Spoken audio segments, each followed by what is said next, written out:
자, 이제 그래서 본격적으로 이제 블록체인의 핵심 근간 기술에 대해서 말씀을 드리고자 합니다.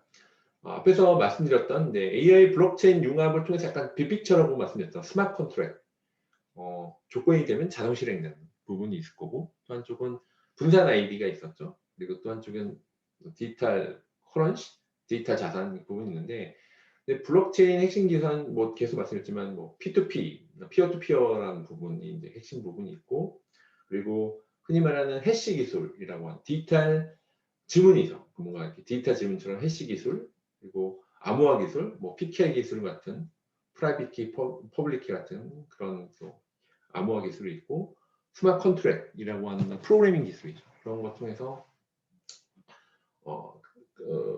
접근이 되면 실행되는. 그러니까 스마트 컨트랙은 뭐 어렵게 생각하지 마시고, 그거에 대한 스마트 컨트랙에 대한 용어는 누가 제일 먼저 배우셨나 그러는데, 닉 자우라는 사람이, 원래 이 사람이 변호사예요. 변호사인데 프로그래머였습니다. 이 사람이 90년대 중반에 스마트 컨트랙이라는 개념을 만들었는데, 구현이 된 거는 만 19세에 비탈리 부테린이 이더리움을 하면서 이렇게 구현이 됐죠. 그리고 합의한 거죠.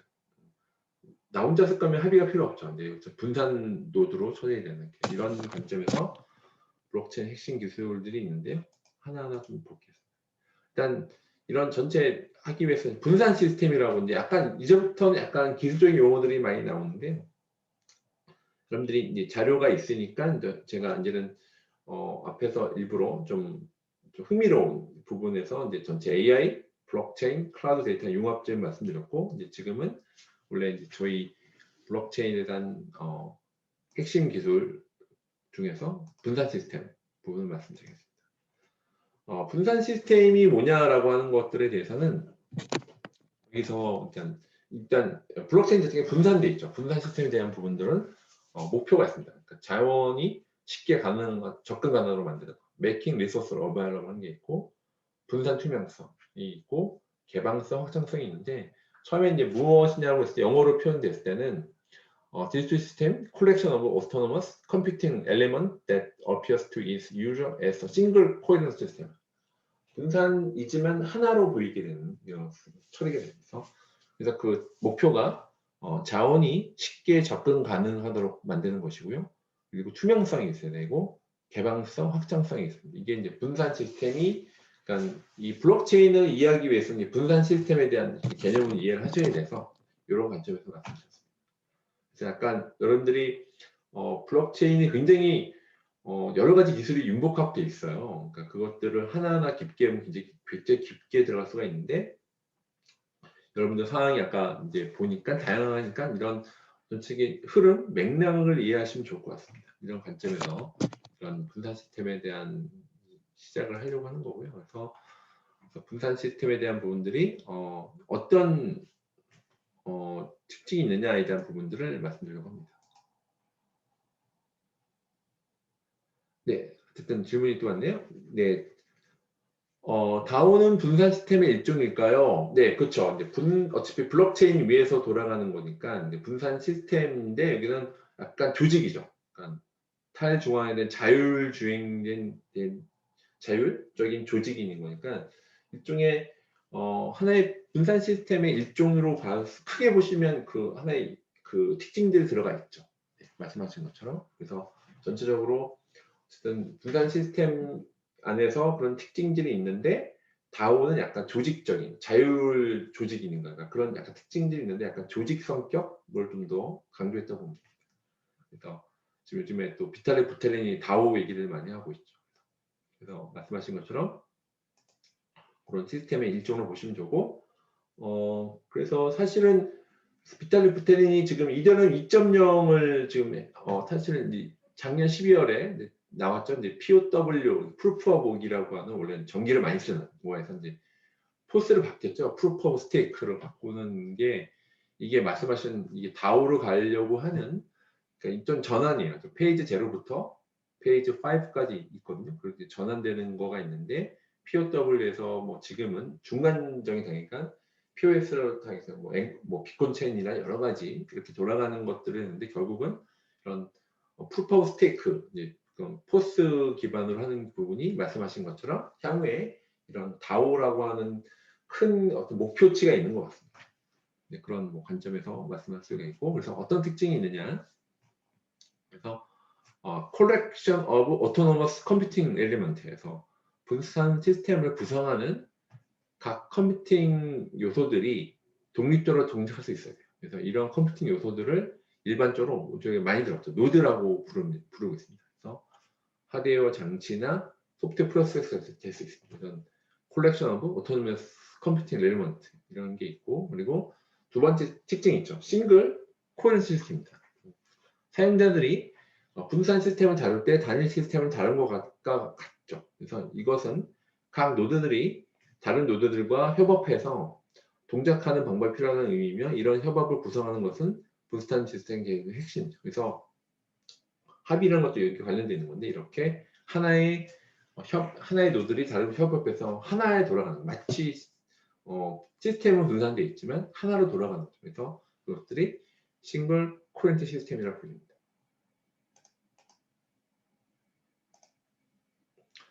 그래서 이게 첫 번째 특징인 콜렉션 오브 autonomous computing element라고 하는 거는, 분산 시스템은 다양한 종류의 노드, 그러니까 스몰 디바이스부터 하이 퍼포먼스 컴퓨터로 되게 구성될 수 있어요. 그래서 이런 노드들은 서로 메시지를 주고받으면서 동일한 목표를 달성하도록 프로그래밍 되어 있습니다.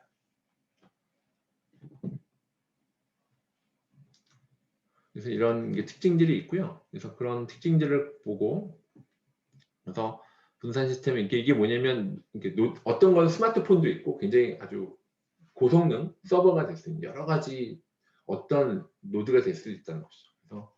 그래서 노드들은 서로 메시지를 주고받으면서 동일한 목표를 달성하는 프로그램이 되어 있고, 노드들은 수신한 메시지에 반응해서 프로세스를 수행하고 다시 다른 노드로 메시지를 전달하는 방식으로 동작하고 있습니다. 그래서 각 노드들의 처리 과정에서 각자 자신의 노션 오브 타임을 가지고 있습니다. 이것은 글로벌 클록이 존재하지 않은 것이므로 분산 시스템에서의 동기화와 코디네이션이 필요하죠. 어떤 이렇게 노드가 주고받아서 메시지가 동기화, 싱크로네이션하고 코디네이션 부분이 있습니다.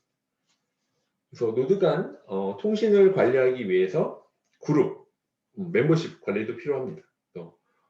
오픈 그룹과 있고 클로즈 그룹이 있겠죠. 오픈 그룹은 이게 퍼블릭 블록체인과 비슷한 거죠. 시스템에 존재하는 어떠한 노드도 그룹 가능이 가능하고, 각 노드는 시스템에 등록된 모든 노드에게 메시지를 보낼 수 있습니다. 이게 퍼블릭 블록체인 같은 느낌이고, 클로즈 그룹은 그룹에 가입된 노드끼리만 통신할 수 있는 거죠. 그래서 그룹에 들어오거나 나가는 메커니즘이 분리되어 있습니다. 이렇게 좀 나눠져 있고요. 그래서 그런 부분에서 이렇게 좀 나눠져 있고, 이렇게 좀 그룹도 오픈 그룹과 클로즈 그룹이 있다. 그래서 그리고 이제 네트워크가 있습니다. 네트워크는 오버레이 네트워크. 이게 약간 이게 실제 물리 위에 올라가는 네트워크를 오버레이 네트워크를 표현해요. 그래서 이제 오버레이 네트워크도 이제 스트럭처도 오버레이 있고 언스트럭처도 오버레이 있는데, 여기 보면 이제 인터널 레이어가 있습니다. 일반적인 물리적 네트워크 있고, 이렇게 스트럭처도 오버레이 레이어가 있어서, 이렇게 이 실제 뭐냐면 물리적인 네트워크에 가상의 네트워크, 이 오버레이 네트워크라고 보시면 됩니다. 이렇게 스트럭처된 오버레이 네트워크 있고, 뭐 시메트릭 미디에이션 레이어가 있는데, 이렇게 스트럭처된 오버레이가 있고, 여기서는 약간 딱 봐도 이제 구조화 안 돼 있는 언스트럭처 오버레이가 있다. 두 가지가 있다는 것이고요.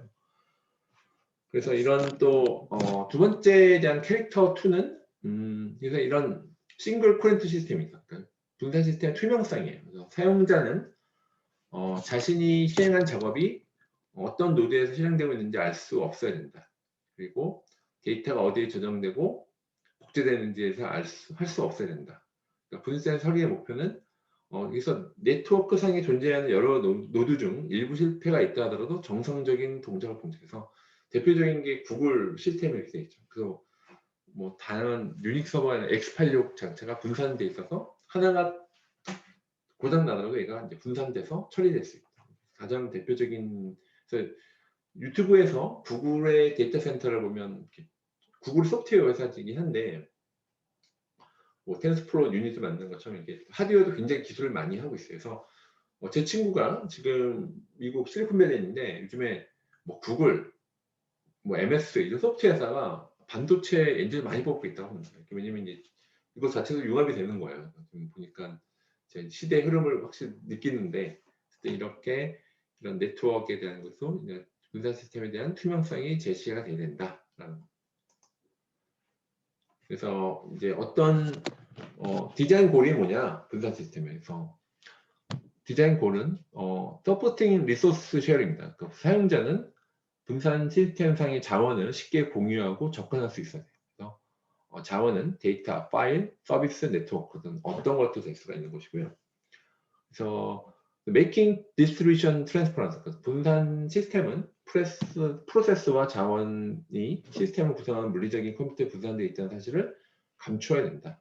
그래서 이들 프로세스와 자원의 투명성을 달성한다고 합니다. 이게 아예 동떨어진다고 부분들이 투명성을 달성한 거야. 그래서 type of distribution transparency는 이게 분산 쪽에서 이제 타입입니다. 그래서 투명성의 개념은 분산 시스템의 여러 부분의 관점에서 생각할 수 있다.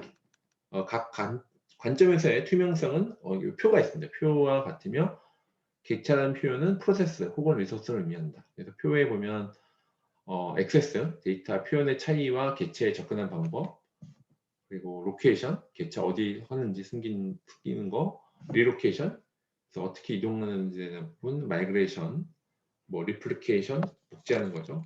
콘커런시, 사용자, 그러니까 콘커런시 유저 그런 얘기 많이 하죠. 사용자가 동시에 있다는 부분, 페일러, 각 객체에 대한 부분, 숨기는 이런 것들이 투명성에 대한 부분. 그리고 degree of distribution transparency는 모든 투명성을 만족시키는 것은 불가능하며 가능한 한으로 모든 사항을 만족시킬 수는 없다. 높은 투명성을 만족시키는 것과 시스템 성능 사이에는 트레이드오프가 발생하죠. 그래서 모든 투명성 만족시키는 건 없으면 최대한 달성하라고 이렇게 투명성 높은 거하고 퍼포먼스는 트레이드오프예요. 하나가 높아지면 하나는 낮아진다는 얘기죠. 이런 것들에 대해서 달성하려고 노력한다라고 하는 겁니다. 여기는 약간 이론적인 부분이 합니다만 이제 이걸 약간 터치를 해야만이 나중에 여러분들이 이게 어떻게 돌아가나 했을 때니까 기술 요소를 이제 오늘 주제가 그렇기 때문에 있습니다.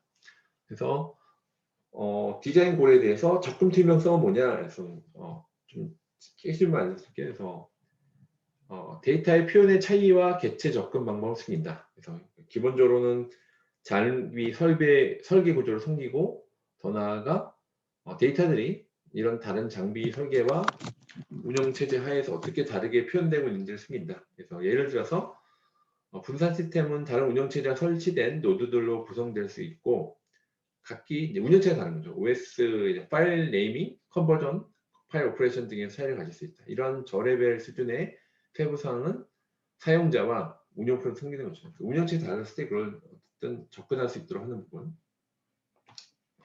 그리고 위치 투명성입니다. 그러니까 사용자가 자신이 사용하는 객체가 시스템상에 물리적으로 어디에 속해 위치해 있는지 숨기는 것이다. 그래서 이런 URL에 대한 것도 이제 숨기는 것들이 위치 투명성이고 재배치, 리로케이션 투명성은 객체가 로케이션이 바뀌는 거죠.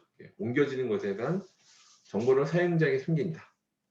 그래서 이런 것들에 대해서 리로케이션 부분이 있고 복제 투명성은 리소스의 복사본이 여러 개 있는 것은 사용자에게 숨기는 것이다. 리소스는 가용성을 높이거나 리소스 사용 시 퍼포먼스 높이기 위해서 복제가 이루어진다.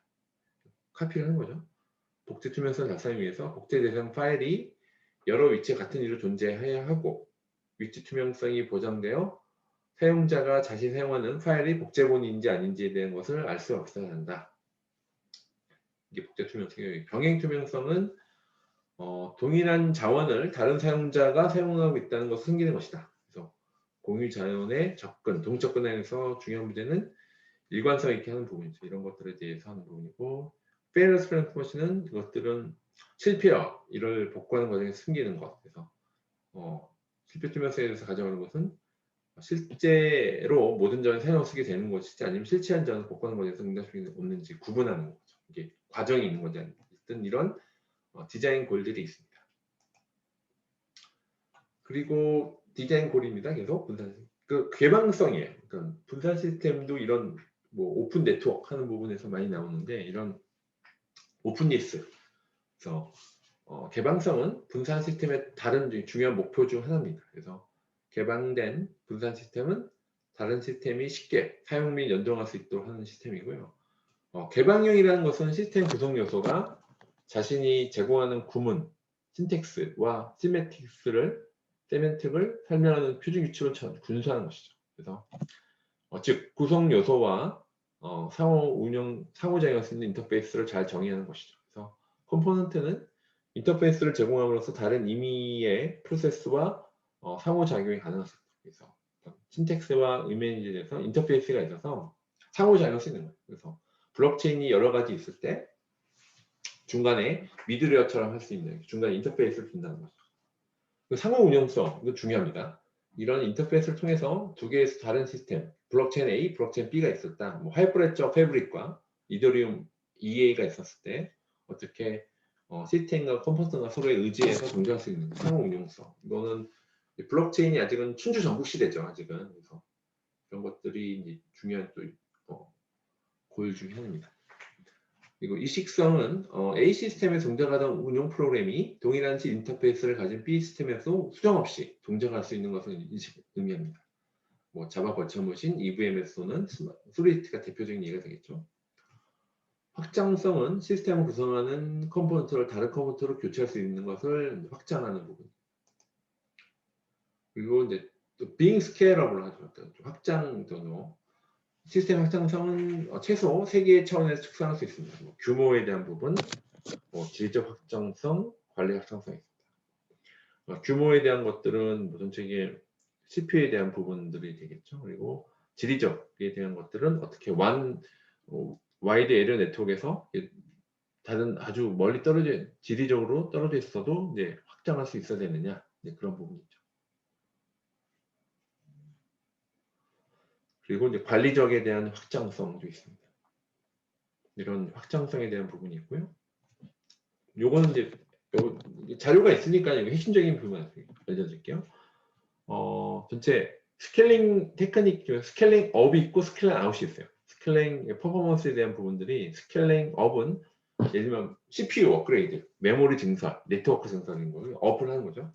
아웃은 장비를 추가하는 거죠. 스케일 업, 스케일 아웃이 있어요. 그래서 파티션 앤 디스트리뷰션인데 파티션은 디스트리뷰션 기분은 컴포넌트를 시스템 점을 쪼개는 거예요. 작게 쪼개는 건데 샤딩, 이제 이더리움에서 맨날 샤딩 기술 많이 얘기 들을 텐데 샤딩은 콜렉션, 데이터베이스, RDB에서 테이블 단위 쪼개는 거죠. 제공하는데 샤딩 기능이 적용된 콜렉션에 대해서 데이터 저장할 때 데이터를 인덱스 기반으로 이게 파티션 하는 거예요. 그래서 전체적으로 이게 버티칼 파티션이냐 호리존탈 파티션인데 인덱스 기반으로 해서 여러 서버에 놔두어서 쉐어링을 통해서 얻어낼 수 있는 장점 여러 가지가 있는데 이 중에서 데이터가 여러 서버에 나누어 저장되기 때문에 큰 규모의 콜렉션도 구성할 수 있죠. 그래서 쉐어링을 적용하지 않으면 단위 콜렉션 크기가 서버 디스크에 제한을 받게 되죠. 작게 쪼개서 수평적으로 쪼갤 수 있는 게 쉐어링 기술이고요. 읽을 시, 리드 시 브로커를 통해서 데이터가 실제 전에 있는 서버 목록을 전달받은 후 실제 리드 오퍼레이션은 해당 서버들에 대해서 수행하게 됩니다. 그래서 이런 스케일링 테크닉에 대해서 리플리케이션을 복제하는 거죠. 복제하는 것은 두 가지 장점을 가지는데 파티셔닝과 분산에서 언급한 장점을 겹치는 부분이 있죠. 그래서 가용성이 높아지는 부분이 있죠. 그래서 이런 더 복제를 하니까 그래서 싱글 포인트 오브 페일러를 막을 수 있고 데이터의 리플리케이션 경우 서버 문제로 인한 데이터 서버가 죽어도 데이터를 유실을 막을 수 있는 거죠. 그래서 로드 밸런싱을 얻어낼 수 있죠. 동일한 프로세스 데이터가 여러 서버에 있기 때문에 로드 밸런싱 많이 몰렸을 때 분산할 수 있는 거죠. 캐시는 좀 아이템은 많이 들어갔을 텐데 캐시는 복제의 이제 특별한 형태야. 복제와 같이 자원을 복사하는 과정이지만 캐싱은 자원 소유자가 아닌 사용자에게 결정돼요. 캐싱과 복제 모두 복사 공간의 컨시스턴시 문제를 일으킬 수 있죠. 이런 부분에서 캐시에 대한 부분들이 있습니다. 그 밑에 있는 얘는 읽어보시기 바라고요. 그래서 스테이트 머신 리플리케이션인데요. 여러분 이제 블록체인이 약간 이제 이더리움 같은 상태의 머신 얘기 많이 있을 거예요. 상태의 변화죠. 그러니까 예를 들면 뭐 토큰을 누구한테 보냈다? 그러면 상태가 변하는 거죠. 스테이트에 대한 상태 변화, 스테이트 A에서 스테이트 A 다시 바뀌는 그런 상태에 대한 변화 얘기 많이 나올 텐데요. 그래서 이더리움 얘기할 때 관련된 뭐 튜닝 완전성에 대한 얘기하면서 상태에 대한 상태 머신 상태가 변했어. 상태에 대한 스테이트에 대한 걸 얘기 나왔는데요. 그런 관련된 용어입니다. 그래서 상태 기계는 다음과 같은 집합으로 정의됩니다. 그래서 뭐 밀리기, 모으기인데 상태의 집합, 입력의 집합, 출력의 집합, 전위 함수, 뭐 출력 함수, 그리고 시작이 불린 상태. 이렇게 상태 기계는 시작이나 상태된 표시된 상태 시작되고 도착한 각 입력은 새 상태와 출력을 얻기 위해 전위 함수와 출력 함수로 정한다. 이렇게 말했었죠. 그래서 상태는 새로운 입력이 적절할 때까지 안정도를 유지되면 출력은 적절한 수식이 적절된다. 상태 머신은 결정적이다. 그래서 같은 상태의 머신의 복사본들은 시작 상태 동일한 입력을 받았을 때 동일한 상태의 동일한 출력을 가진다. 아까 이더리움에서 딱 이런 특징이 있었죠. 스마트 컨트롤에서. 그래서 전체적인 메시지를 받아서 상태 A에서 A 다시 변환했을 때, 뭐 토큰을 전송했다든지 어떤 컨트랙 어카운트를 통해서 어떤 메시지가 왔을 때 수행한다든지 이런 상태에 대한 부분이 있습니다. 거기에 대한 용어고요. 그래서 장애 효용에 대한 부분, 장애 효용, 그러니까 SML에서 장애 효용에 대한 부분이 돼서 격조는 장애 효용 제공을 위한 이상적 특징이 있습니다. 직관적으로 여러 개의 복사본이 존재하면 한 곳에서 일어나는 장애는 다른 것들과의 상태 및 출력 상태로 확인이 가능하게 되고 장애 효용이 필요한 복사본 최소 3개임을 추론할 수 있다. 하나의 복사본에 장애가 발생했을 때 그것을 확인하기 위해서는 적어도 상태와 출력을 비교할 2개의 복사본이 필요하기 때문에 복사본 3개로 구성된 시스템은 1개의 장애만 지원한다. 이게 나중에 이게 뭐 PBFT, 뭐 비전트 토러런스로 관련되는데 그래서 이렇게 F개 장애를 지원하는 시스템은 2+1의 복제본을 가진다.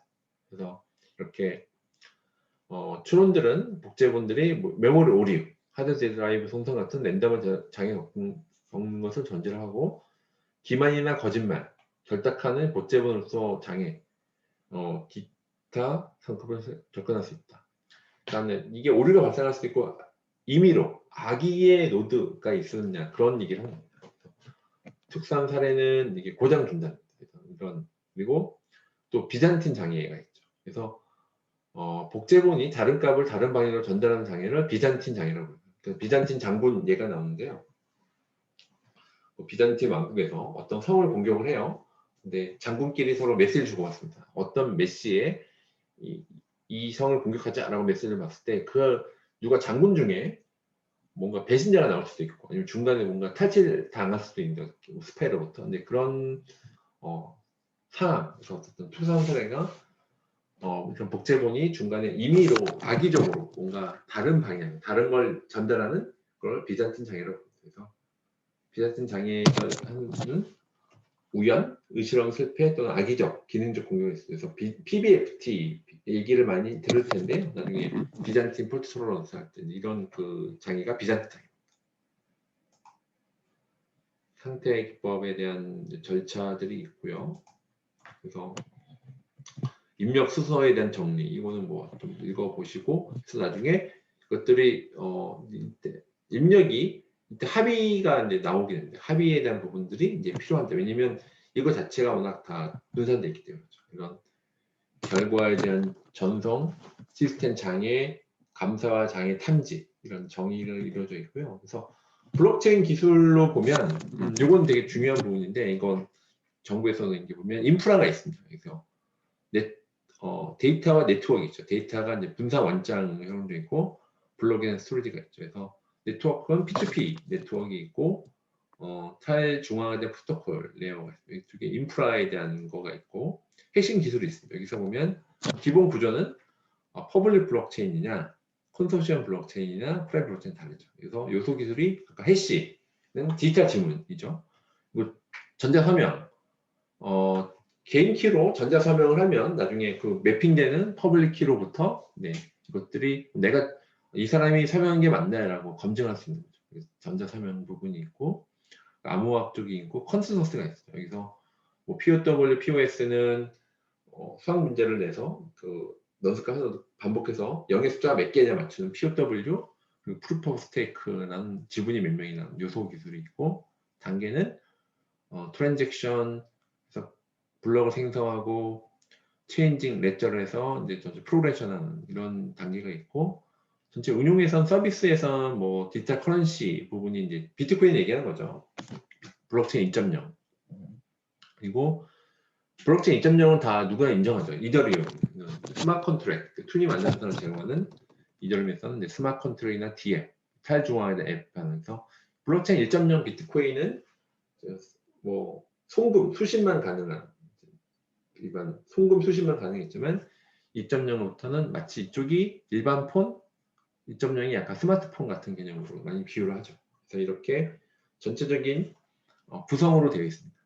이거는 이제 의미가 있어서 말씀드리고요. 그래서 블록체인 기술 분류표는 확장 기반 기술입니다. 이렇게 DB 기술, 네트워크 기술이 있어요. 그러니까 인프라로 봤을 때는 DB 기술, 네트워크 기술을 보면 되고, 요소로는 암호화 기술, 해시 함수, 디지털 설명이 있고, 합의 알고리즘, 확장이 있습니다. 그래서 거래 추적에 대한 부분, 스마트 계약에 대한 뭐 보안도 포함해서 외부 데이터라고 하죠. 오라클 이슈라고 하는데요. 블록체인 데이터는 안전하지만 예를 들면 외부 데이터, 뭐 날씨 데이터, 아니면 온도 데이터, 아니면 뭐 누가 게임에 이겼는지, 블록체인 외부화는 체인 링크라는 회사 유명한데, 그래서 외부 이런 걸 오라클 이슈라고 불러요. 외부 블록체인 외부에서 오는 것들을 하는 오라클 이슈라고 하는 오라클 데이터. 블록체인 오라클은 흔히 말하는 RDBM에서 오라클은 다른 겁니다. 그래서 대규모 서비스 확장 기술, 추적 분석 기술들이 있습니다. 그래서 이런 전체적인 퍼블릭 블록체인과 컨소시엄 블록체인이 있죠. 그래서 여러분들이 주로 익숙한 것들에 대해서 비트코인이 많이 익숙하시죠.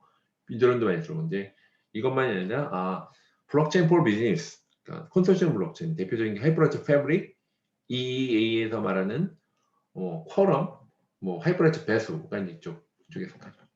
일단 이쪽에 기본적인 특징들이 있습니다. P2P 네트워크, 위조 방지, 암호화, 컨센서스 알고리즘, 스마트 컨트롤. 이게 가장 대표적인 블록체인 특징, 요소 기술이죠.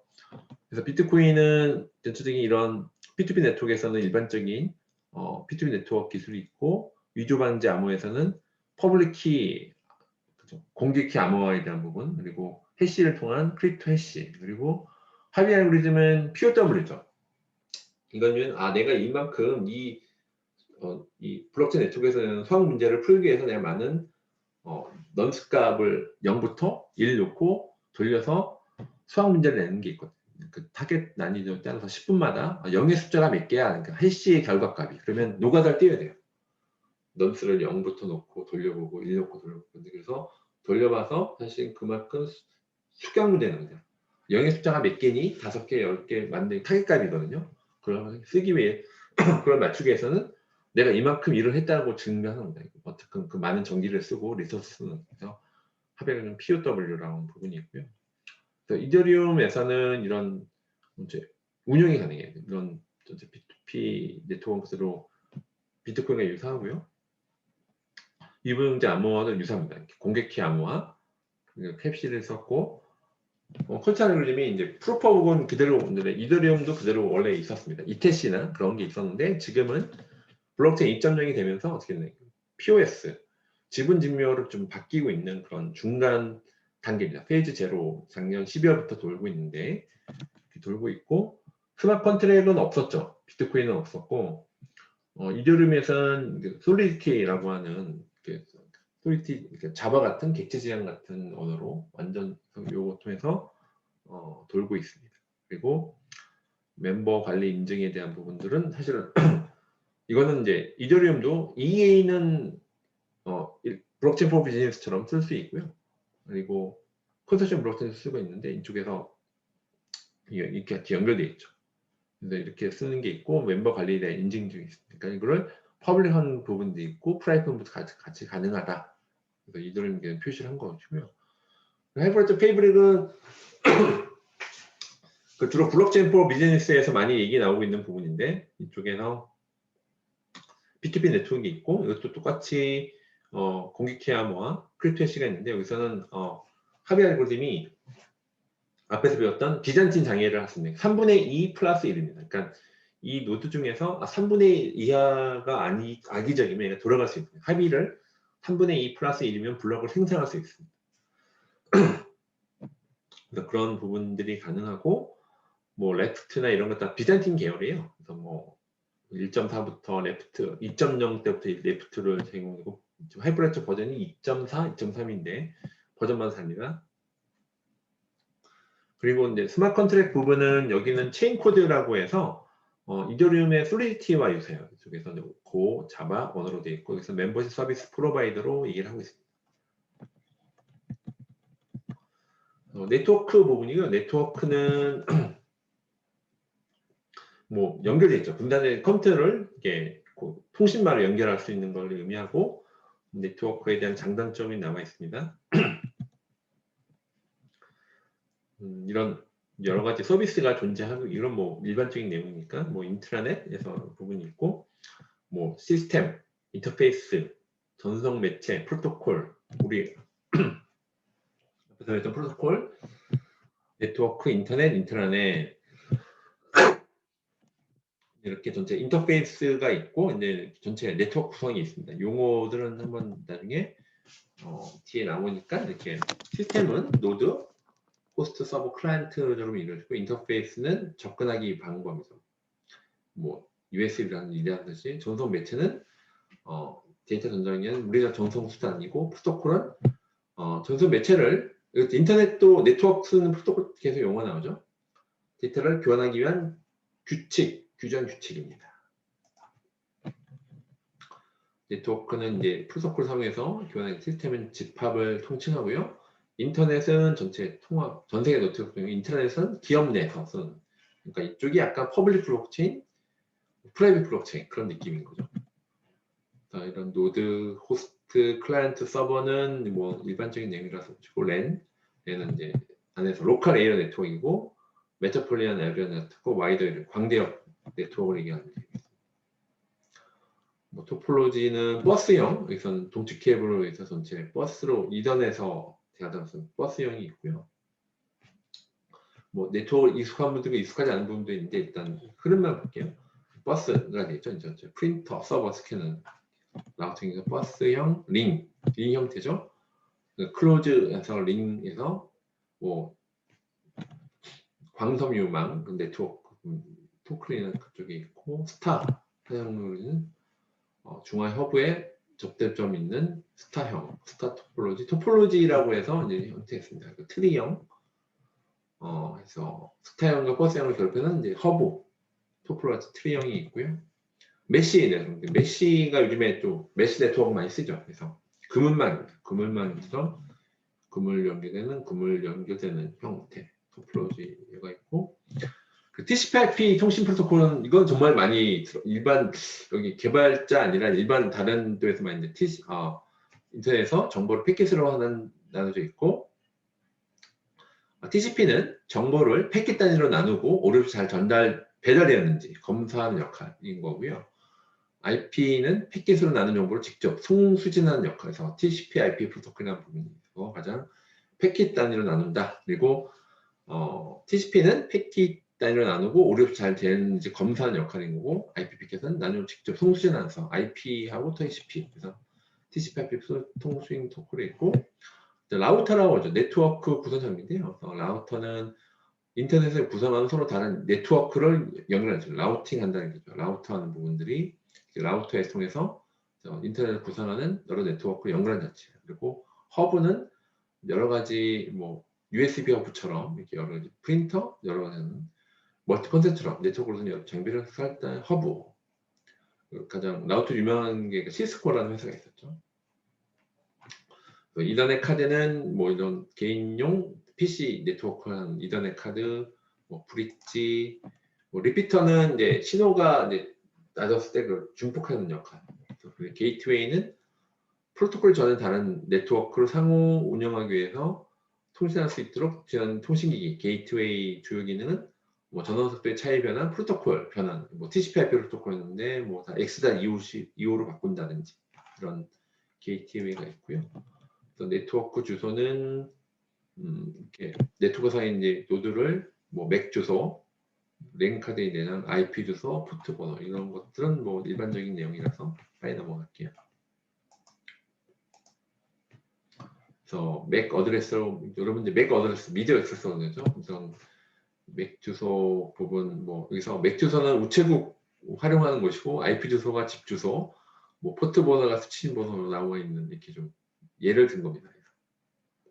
맥 어드레스 우체국 보는 거고 여기서 IP 주소고 IP 주소가 집 주소고 포트 번호가 수취인 번호 좀 재밌게 표현한 겁니다. IP 주소라고 하는 건 IP 버전 4에서는 32비트의 체계였고 IP 버전 6에서는 128비트. 왜냐면 이게 왜 이렇게 쓸까요? 네트워크가 아까 IoT나 스마트시티 굉장히 IP 버전 4로는 거의 한계가 차서 확장을 하는 겁니다. 이런 IP 버전에서 네트워크 크기에 따라 클래스를 구분하고 뭐 이런 것들은 뭐 A 클래스, B 클래스, C 클래스, D 클래스 이런 IP 주소에 대한 클래스 부분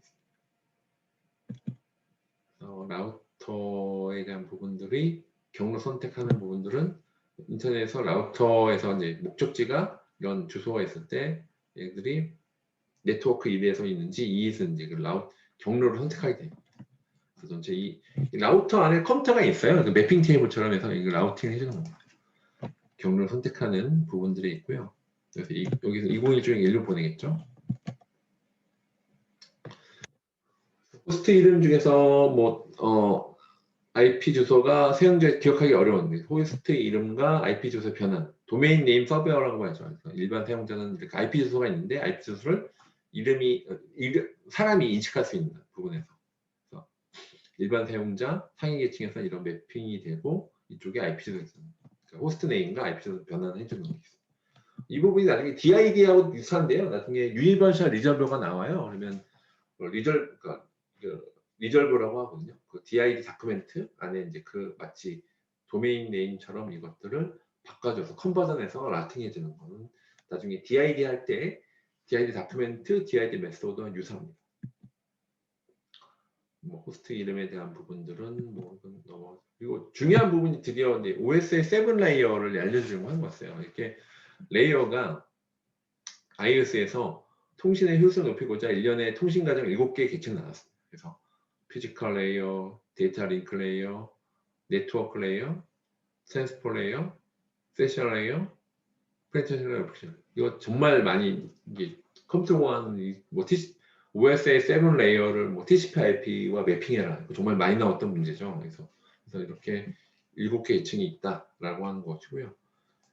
7계층에 이렇게 전체 이렇게 보시면 나중에 한번 읽어보시면 전체 물리적 계층, 데이터 링크 계층, 네트워크 계층, 여기 IP가 있죠. 그래서 전선 계층, 이게 TCP가 되고, 세션 계층, 표현 계층, 운영 계층. 이게 어떻게 이메일로 됐을 때 이게 돌아가는 계층에 따라 매핑되죠. 그래서 여기서는 네트워크 접속 계층, 네트워크 계층이 여기 있죠. 그래서 여기 IP가 있고, 전선 계층이 TCP죠. 이게 제일 많이 나왔던 문제죠, 옛날에.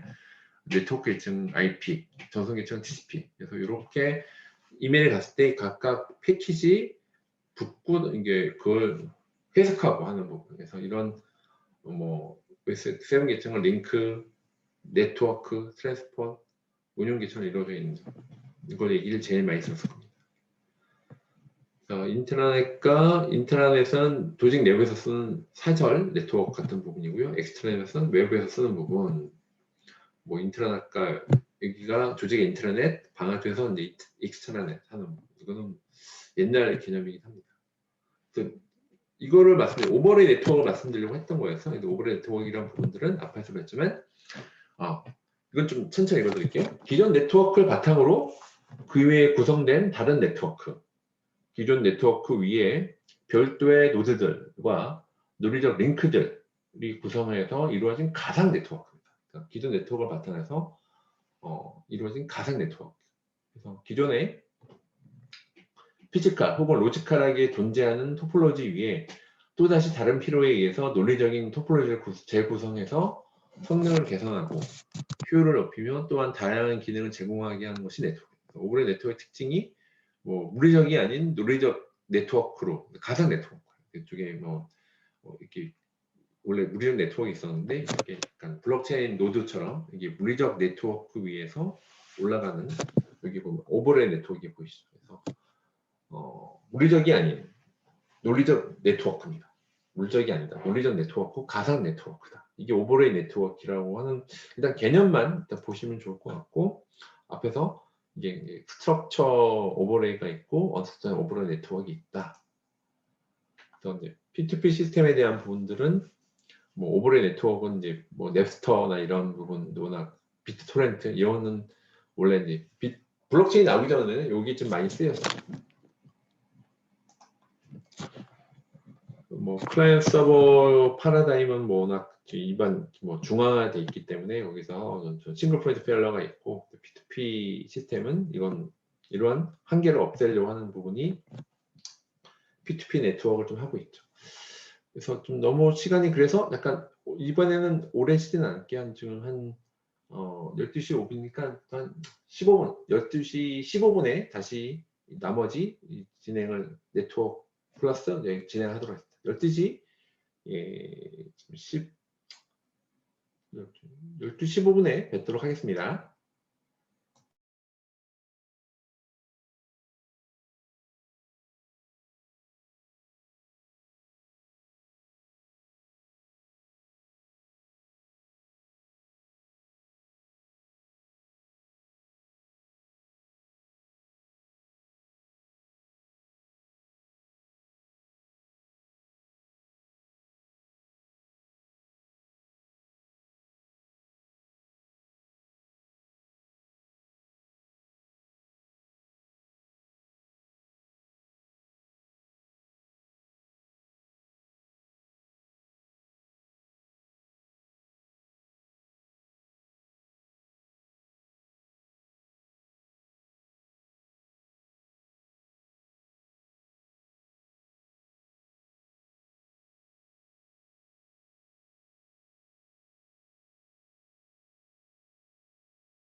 그러니까 그런 부분에서 전체적인 여러분들이 어떤 요소, 기술적 요소가 있다는 그러니까 오전에 제가 이제 블록체인과 AI 융합 맞습니다. 전체적인 흐름에 대한 부분을 말씀드렸던 거였고요. 그래서 요거는 지금은 전체 기술 요소가 이 전체적인 이게 지금은 쭉 이런 요소가 있었다는 거를 말씀드리려고 하는 거였고요.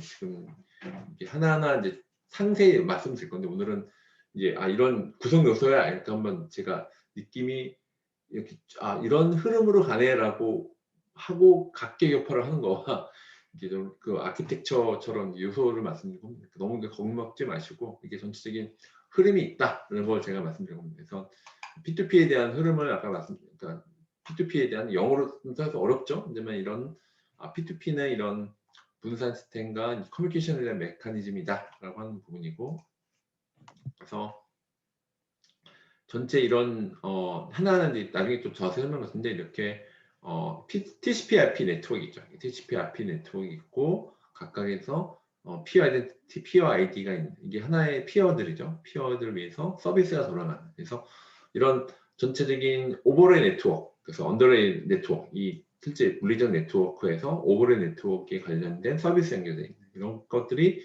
그러니까 P2P 분산 시스템 네트워크, 오버레이 네트워크를 얘기하는 겁니다. 하나의 사실 되게 하나하나 어렵긴 한 거예요. 근데 이것들의 이런 느낌이야라고 하는 것들이 한 거고 제가 이제 내일부터는 이거 하나하나 이제 각개 요소를 자세히 설명드릴 겁니다. 그래서 이런 네트워크에 대한 부분, 그래서 전체적인 오버레이 네트워크에서는 이렇게 쉽게 부트스트래핑이 가능하다. 그리고 모든 노드가 서포트해야 되는 건 아니다. 이 약간 교재가 이게 원래 영어로 되어 있어서 어렵긴 한데 제가 또 설명할 때 흐름만 좀 보시려고 하는 거예요. 하나 이런 리전던시가 있고 피어 투 피어 오버레이 네트워크에서 이렇게 이것들이 디자인 되어야 되느냐 하는 부분에서, 그래서 인터넷 그러니까 TCP/IP 네트워크에서 오버레이 네트워크 같은데 분산 시스템이라는 게 사실 이런 블록체인이라는 게 P2P 네트워크, 이게 P2P 시스템이라고 네트워크 이렇게 시스템 이렇게 간단하지만 이게 안에 이런 기술적 요소가 많다는 거하고 뭐 PK 기술 그리고 활시 기술 이런 것들은 이제 지난주에 약간 일부 배우셨을 텐데 이런 하나의 요소들은 이제 흐름을 말씀드리고 합니다. 이런 크리티컬 리퀘어먼트에 대한 오버레이가 있고 P2P 네트워크에서 이런 하나하나 이거 다 나중에 설명드릴 거야. 디자인 메커니즘, P2P 오버레이에서 약간 이 P2P 네트워크에서에 대한 언스트럭처와 스트럭처의 P2P 부분은 어떻게 나눠져 있는지 그리고 어떠한 P2P 오버레이는 어떤 요소가 있지? 이것 좀 인식해야죠. 아이덴티피케이션, 라우팅 테이블, 인덱싱 스트럭처, 커뮤니케이션 프로토콜. 사실 이런 것들 하나하나가 좀 원래 네트워크 수업이 좀 길죠. 원래 하나는 있지만 이걸 좀 핵심적인 요소만 제가 이제 이런 게 있다까지는 말씀드리고 그리고 이제 데이터 매니지먼트가 중요해요. 데이터 매니지먼트 할 거냐 하는 부분. 그러니까 언제 유할 거냐 그리고 언제 이런 것들이 P2P를 쓸 거냐 그리고 암호화학. 그래서 암호화학이 이제 합의 알고리즘이 나옵니다. 블록체인이다 합의가 어떤 합의 알고리즘이 있고 그래서 프루프 오브 워크는 이거는 정말 설명 많이 드릴 거예요. 그래서 가장 넘스 값을 설명드리면 넘스 값을 0, 1, 2 넣어서 넣는데 비트코인이 낸 문제가 있어요. 0의 숫자가 나온 해시값이 결과가 0의 숫자가 몇 개냐라고 맞춰라라고 하는 거죠. 그래서 해시값을 역함수를 해시화해서 넘스 값을 계산해야 하고 이를 검증하는 방식이라고 해서 약간 빙고 게임처럼 하는 부분도 말씀드릴 거고 약간 이거는 제가 실제 그 내용들은 이 자료 외에도 제가 좀 쉬운 자료가 또 있어요. 쉬운 자료로 설명을 또 제가 뭐 합의 알고리즘 얘기는 제가 말씀드릴게요.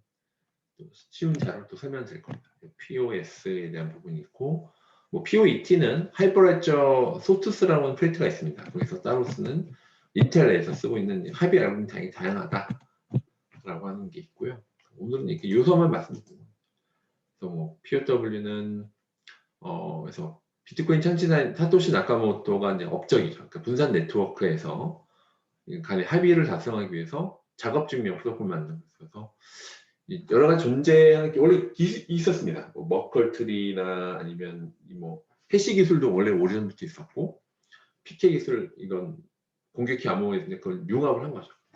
그리고 이런 작업 증명, 그러니까 사토시가 천재라고 들리는 이유가 약간 심리적인, 경제적인 부분이 있어. 공학적 솔루션이 아닌 합의하고 좀 이게 약간 이게 좀 비트코인의 그 POW를 보면 약간 이제 참나의 심리 그런 것도 들어가 있거든요. 2,100명만 이게 딱 한정되어 있고 그리고 약간 이 네트워크를 이제 이 채굴자들이 이 안정시켜 돈을 벌잖아요. 그러니까 쉽게 말하면 여러분들 뭐 10분 화장실 청소하면은 뭐 10,000원 줄게 하면 가급등할 텐데 10분 청소하는데 지금 가격이 한 4천만 원, 4천만 원 주겠다 그러면 여러분 어떡할까요?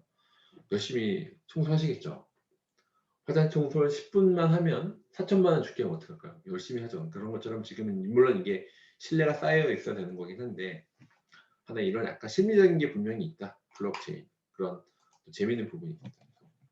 POW가 이제 이런 마이닝에서 강부를 부르고 그리고 비트코인은 이런 작업 증명은 이제 상당한 노력이 필요해요. 해시는 0부터 돌리고 그 수학 문제를 맞추려면 이 많은 노가다를 해야 됩니다. 정의를 말해서 이런 수학 문제에 대한 답을 해결하는 과정이고 비트코인은 나중에 배우시겠지만 가장 긴 체인을 선택해요. 블럭이 이게 분기될 수 있거든요. 동시에 네트워크 문제 때문에 수학 문제 동시에 거의 맞추면 이 블럭이 분기가 되는데 비트코인은 가장 긴 체인을 살아났어요. 그래서 비트코인은 그러니까 이건 꼭 기억하세요. 롱기스트 체인 비트코인은 가장 긴 체인을 선택하고 이더리움은 긴 체인이 아닙니다. 어떤 체인이냐 무거운 체인을 선택해요. 그래서 이더리움은 가장 무거운 체인, 비트코인은 가장 긴 체인. 그래서 풀기 어려운 문제를 여기 약간 쉽게 설명되는데 빨리 해결한 사람에게 블럭을 생성할 수 있는 권한 부여를 하고요. 보상으로 거기에 대한 너희가 열심히 네트워크에서 했지 거기 보상으로 그래서 코인이 나오게 됩니다. 그래서 반감기라고 하죠. 50비트 줬다가 25 줬다가 12.5 또는 6.25로 떨어졌죠. 지금 어쨌든 반감기. 이것도 반감기가 되면 이 가격이 등락 왔다가 떨어지고 좀 지금 약간 좀 떨어지는 시장을 보이고 있는데, 저는 뭐 블록체인은 약간 저는 기술 쪽으로 해서 투자 쪽으로 안 하긴 합니다만, 이 반감기랑 이 비트코인, 이더리움 가격이 굉장히 그러니까 비트코인 가격하고 이 반감기 굉장히 연관성이 높습니다. 그리고 심리적인 것도 관련돼 있고, 뭐 하나의 예를 들면 반감기잖아요. 그러니까 어쨌든 보상이 반으로 줄는데도 이게 물어보는 거예요, 네트워크에. 반감기야, 보상이 반으로 준대도 이 비트코인 네트워크를 믿어? 이렇게 물어보는 거예요. 믿어서. 근데 마치 이제 종교 집단 같죠. 믿습니다. 그러면 그럼 네트워크에 이 에너지가 쌓이면 그 에너지가 누적된 에너지가 이렇게 약간 가격으로 나타나요. 재밌는, 그게 저도 차트를 봤는데, 그래서 반감기 이후로 좀 많이 폭등했다가 지금 약간 좀 떨어지긴 했지만, 지금 약간 이게 시장이 완전히 이게 성숙된 시장이 아니야. 앨런 머스크 한마디로 이렇게 막 폭락이 좀 하고 있죠. 어쨌든 여간에 이런 심리적인 것도 있고, 이런 풀기 어려운 문제를 권한 부여하고 보상을 코인해 주죠. 그래서 문제는 해시 함수의 결과값, 0의 숫자가 몇 개냐라고 하는 건데, 특정 값보다 작아지는 거예요. 0의 숫자가 맞춘 거거든요. 하는 입력값, 넌스를 노가다입니다. 0 놓고 돌려보고 1 놓고 돌려보고. 그래서 입력값을 찾는 것입니다. 그래서 넌스 값을 찾는데 CQ의 해시 알고리즘 256을 사용하고, 비트코인은 이게 약간 자동으로 해요. 약 10분 정도 풀릴 수 있는 난이도로 얘가 자동으로 되어 있습니다. 그래서 해시는, 그래서 나중에 한번 데모를 한번 살짝 보여드릴 건데, CQ해시 알고리즘은 연구소에서 해시 알고리즘이고, SHA-256은 256 비트로 되어 있습니다. 그래서 60짜리 16진수 4비트를 반환한 값이고, 해시 함수는 이제 원칙이 단반향이에요. 단반향 암호에서 결과값으로 거꾸로 역으로 결과값으로 입력값을 찾을 수 없습니다. 그래서 단반향, 비가역적이라는 얘기가 나와서 나중에 거기 거꾸로 언론은 찰 수 없다. 그래서 블록 해시 값이 특정 숫자보다 작아지게 하는 넌스 값을 찾는 것이 그게 마이닝이다. 그래서 CQ 해시 값에 대한 부분들은 나중에 해시는 따로 제가 이제 할 때 좀 말씀드렸는데, 마이너는 CPU, GPU 같은 장비를 통해서 해시 함수의 출력값을 구하는 것이고요. 결과값이 나올 때까지 입력값을 아까 넌스 값을 바꿔 쓰는 거죠. 지속적으로 실행해야 되는 거예요. 그래서 넌스 값을 구해서 블록 해시 값을 구하고, 이 블록 해시 값을 식별자로 가지는 유효한 블록을 만들어내는 거예요. 수학 문제를 내는 것으로 푸는 겁니다. 나중에 또 자세히 설명을 드릴 거예요. 그래서 마이닝은 이런 해시값은 이게 n분의 d죠. d가 난이도죠. 난이도가 높으면 해시값이 떨어지죠. 0의 숫자가 많아지네요. 난이도가 높아지면 이거에 대한 이 값이 전체 작아지니까 0의 숫자가 많아지는 거고, 그렇죠.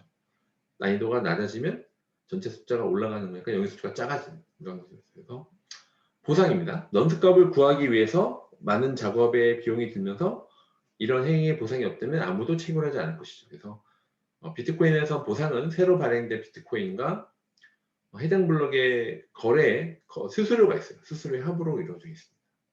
나중에 이건 뭐 자세히 설명드릴 거고, 뭐 POW에서는 사실은 이래서 요즘 ESG처럼 덩개가 많아요. 그래서 2주간의 미국이나 유럽의 이제 가정에 전기값을 해야 트렌치 하나 처리할 수 있다는 이제 통계가 나와 있는데, 그리고 51% 공격. 이거는 전에 여러분들 다 이제 온라인으로 들으실 건데, 전에 이제 판교에서 그때 2017년도는 워낙 지원자가 많아서 시험을 보고 이제 강의를 들을 수 있는데, 그때 나왔던 문제입니다.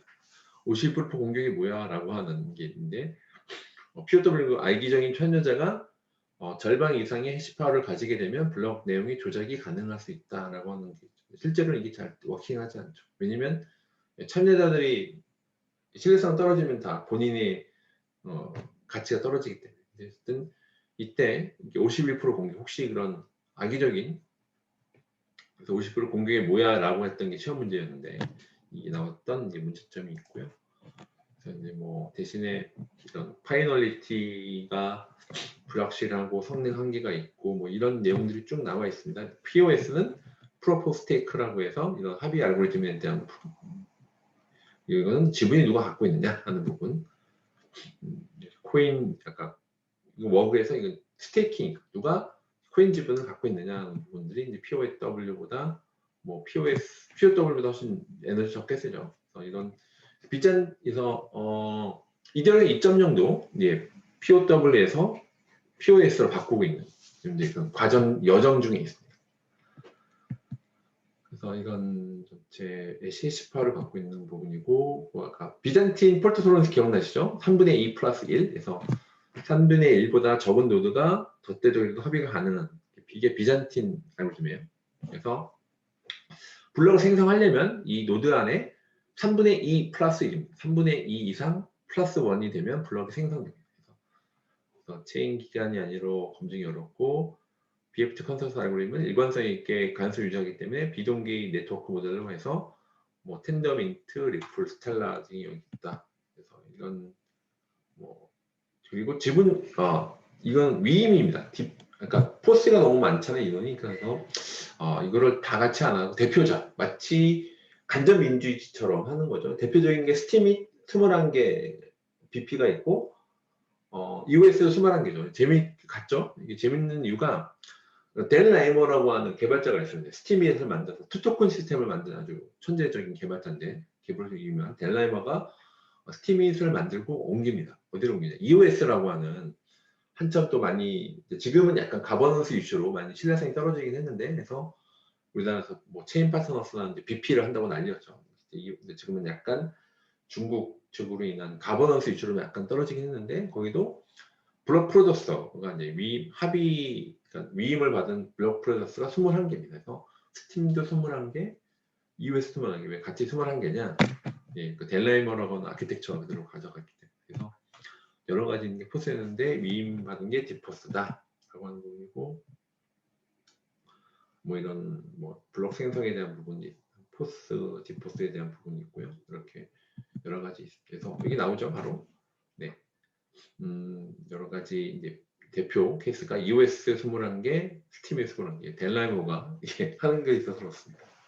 예, 그래서 오늘은 제가 이제 전반적인 AI 블록체인 융합에 대한 부분을 말씀드렸고, 전체 오늘은 이걸로 갖고 제가 하나하나 설명드릴 건데, 일단 전반적인 기술의 어떤 요소가 있냐, 분산 시스템으로서 네트워크, 그리고 합의 알고리즘, 그리고 전체 요소에 대해서 암호화. 근데 나중에 이건 좀 어려운 각각에 대해서 좀 요약한 거 있고 또 쉬운 자료로 또 제가 뭐 합의 알고리즘 암호화는 또 쉬운 자료들이 있으니까 너무 어려워하지 마시고 좀 제가 잘 쪼개서 이 기존 교재 플러스 제가 또 쉬운 자료로 또 얘기를 하도록 하겠습니다. 네, 그래서 오늘은 좀